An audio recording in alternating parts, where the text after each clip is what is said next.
Hello everyone, welcome to the inaugural episode of the Unleashing series, where I take old tech and use different techniques to squeeze every bit of performance out of them. Today we're looking at the Radeon VII, the final GCN flagship card, and seeing if we can give this old king some pep back in its step. If you're unaware, the Radeon VII was the final GCN card, sharing nearly everything with the Vega cards that preceded it, including memory type, frequency behavior, and general headroom. If you'd like to learn more about its card, the specs, and its history, I suggest you take a peek at my other video on the 7, wink wink nudge nudge. The focus of this video won't be on the 7's history, but on its present, and possible future as a useful product. Now you can get every last drop of performance out of it. Longtime tech enthusiasts almost certainly remember the mod every single person and their grandmother swore up and down to do with any GCN card of this era, Undervolting. And yes, this advice still rings true for the Radeon VII. With a stock voltage of 1141 millivolts, we started off our tuning by slowly pulling that number down till it would show artifacts or crash. This is as easy as going into the Radeon software included with the drivers, going into tuning, ignoring the little warning because warranty's done gone on this card, don't worry about it, and just going into advanced power settings and just lowering the voltage. Type in a number, run some tests. If it works, it works. If it doesn't, there you go. Keep going up until it doesn't crash. My particular card was safe at 1065 millivolt, which is a decent power savings, but it's just really there for thermal headroom on the 7. On Vega, it was also for thermals, but also power. The Radeon 7's not power limited, not nearly to the same extent. We're going to see that later. The Radeon 7 is thermally limited. That cooler cannot handle the card.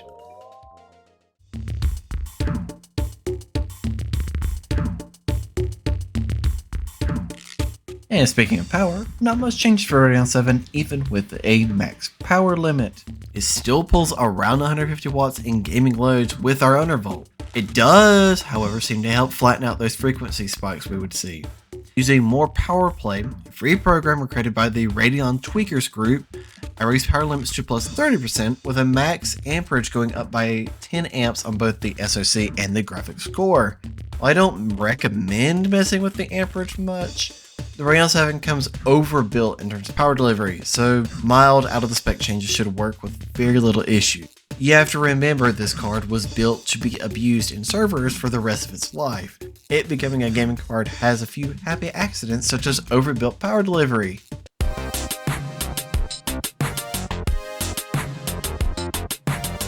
So something fun to tinker with was the memory on the Radeon 7. It does have the same HBM2 as the Vega family, but it's clocked significantly higher on a much wider bus path, meaning that it's already at a terabyte a second. However, it was very easy to crank it up to its maximum stock default setting, the Radeon driver software. Plus 200 megahertz, getting it up to 1.2 terabytes a second was very, very easy. Very stable. However, very little performance care for that either, because the card's not really limited by its memory. It's hitting thermal and invisible ceilings and just not getting utilized properly. So, if raw memory speed didn't help, I also did the level 2 timings in the driver software. Again, just in the drivers, it's available to everybody. And this worked a wonder as well, to extend the official overclocking limits on both memory and the core. And so I was able to get a 230 megahertz memory overclock with level 2 timings to be stable and everything. I feel like I could have got more. However, a very weird thing like to keep happening is the memory would be set at a limit and it would stay there like you would expect from a Radeon product. But randomly, seemingly without warning, it would spike 500 megahertz above where I set the limit. Instead of the memory clock acting like a limit, a ceiling, it was a suggestion, and sometimes it would clock so far out of spec it would crash immediately. So if that didn't happen, I probably could hit a 300, 400 megahertz overclock on the memory, which is insane to think about. We're already at a 23% increase in memory frequency. I could have hit much more had it not had this weird clocking behavior. And I'm curious if it's happening to anybody else. If it has, send a comment in. I'm very, very curious to try and figure out what caused this.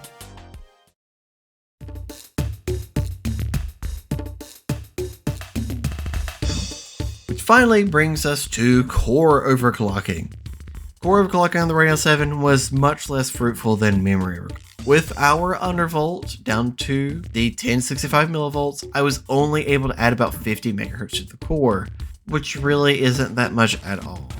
It can hit it very stably all day in, day out, but it's a very small increase where it's not even 5%. It's better than stock, but it's not great. Theoretically, I could do better raising the voltage, but in all honesty, this card represents the undervolt versus overclock conundrum that Vega faced. It's thermally limited to high heaven, and short of putting water cooling on this thing, it's just stuck here. They pushed this thing as far out of the gate as it could. Lowering its voltage really helps it clock more stably, which will help your performance much more than raising its clock ceiling.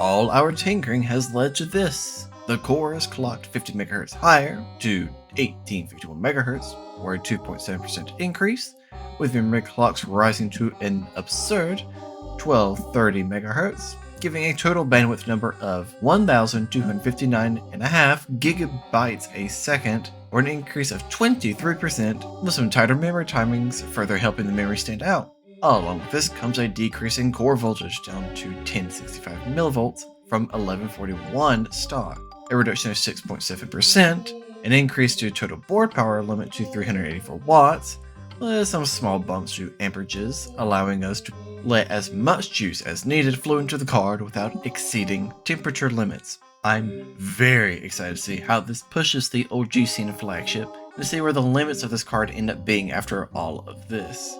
Starting off with synthetic benchmarks, we have the Passmark 2D, 3D, and compute test. Here we see the 7 reached 966 in the 2D, 17,806 in the 3D, and 6,389 in the compute test. Compared to the stock results, we see an increase of 16%, 10.6%, and curiously, a decrease in compute by 3.5%.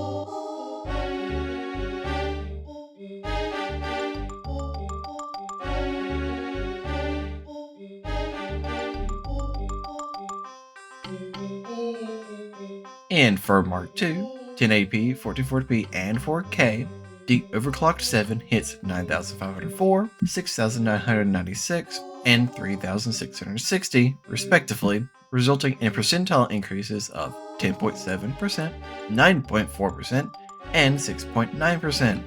Not an amazing increase overall, but one that is very telling, especially in regards to performance scaling.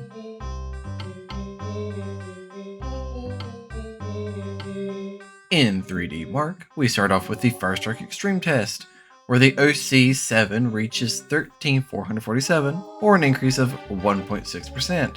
This is the first real disappointing result, being a statistical blip, not outside of the range of variation we would expect in this test.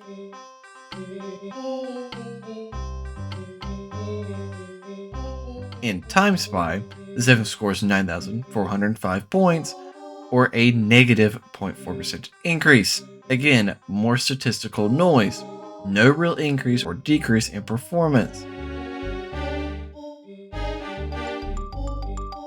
Ending the synthetic test off with superposition in both 1080p Extreme and 4K Optimized, we see results of 5,587 and 8,048, leading to increases of 1.8% and 6.3%. The 1080p numbers once again show a tiny increase one could easily wave away as slight differences in test environments, while the 4K numbers show a decent, if small, increase to overall performance.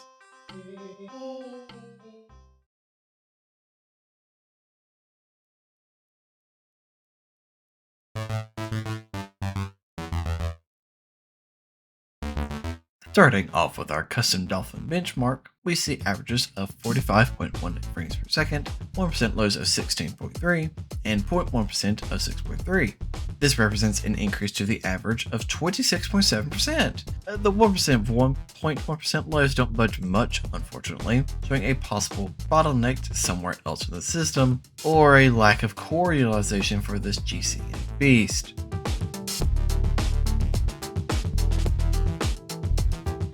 In Ratchet & Clank Rift Apart, the overclocked Radeon shows off with an average of 65.5 frames a second in 1080p, which is 15 frames per second slower than the stock results. Fortunately, the lows rise dramatically to 44.4 and 36.1, nearly doubling over the stock 1% and 0.1% of 20 and 8.5. The clocks are much more stable here, particularly in the memory, which allows for this increase in frame pacing stability, but the dip down in the average might signal a bit of a drop in clock stability in the core itself.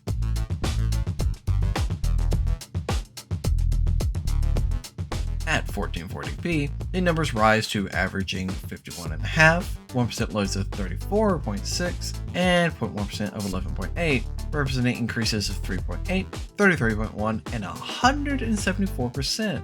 Once again, while the average is barely moved, the lows see massive gains in overall frame stability, leading to a smoother experience overall.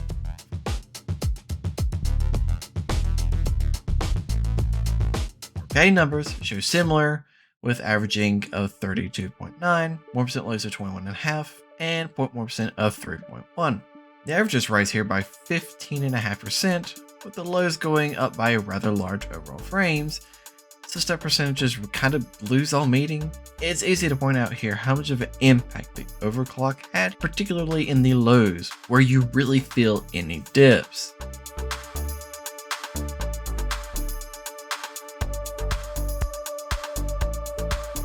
Moving on to Slime Rancher 2, at 4K high, we averaged 35.3 frames per second, a 1% low of 25.9, and 0.1% of 7.2. A slight decrease in the averages, but a nice bump up in the 1% and 0.1%.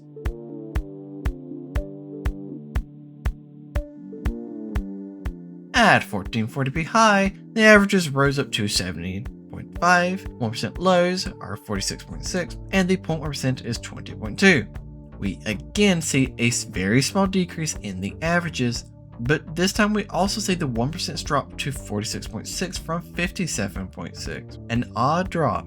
Nothing in any performance chart really shows why, so maybe it decided to load something differently this time. I'm not really sure.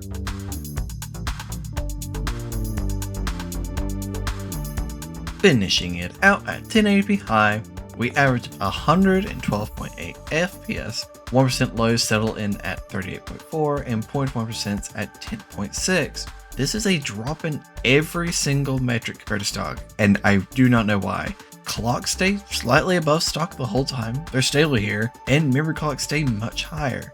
Something about Slime Rancher really seems to hate this overclock.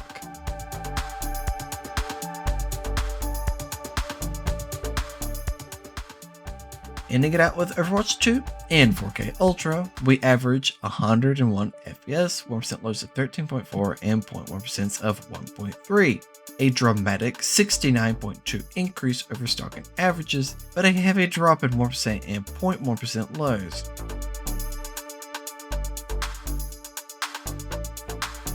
In 1440p Ultra, we average 118.8 with 1% lows being at a nice 59.9, very nearly matching the stock results in every metric.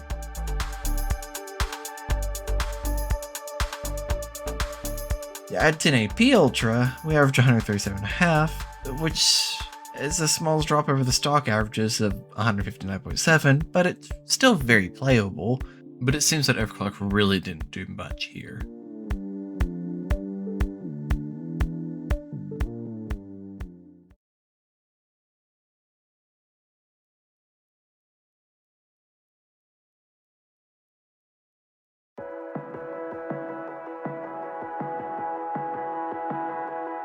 It seems the card is 100% stable in games, with clocks showing stability at the new ceiling, but results showing something limiting the card.